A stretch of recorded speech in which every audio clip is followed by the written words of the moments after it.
just got out of school, and it's the first week of October. And we came back and hunted in the same spot that last time we hunted, we got rained down. And there's gonna be some deer and hogs coming. We're not sure what we're gonna kill, but we're gonna kill something, so.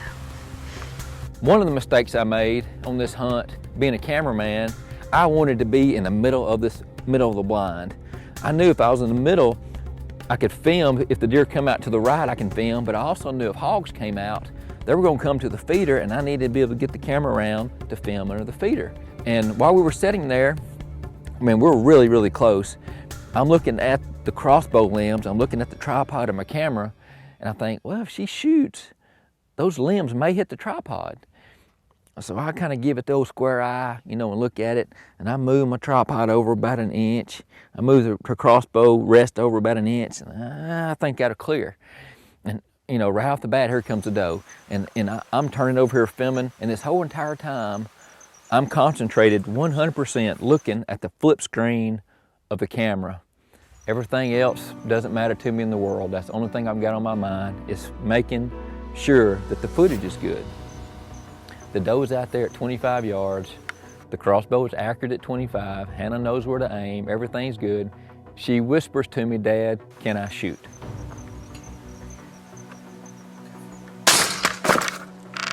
Instantly, my world goes black. The limbs of that crossbow hit the camera tripod, and I don't know what has happened. I don't know if she's hit the deer, if she's missed the deer. I turn to look at Hannah, and she hears all the noise of the camera falling and the loud bang, and she don't know what happened. She thinks it's her fault, and tears are almost coming down her face because she thinks she has messed something up when I'm the one who messed something up, and I'm trying to calm her down and tell her, no, it's my fault, but you need to tell me what happened. My world went black. Did you hit this deer? So we go down and look at the arrow.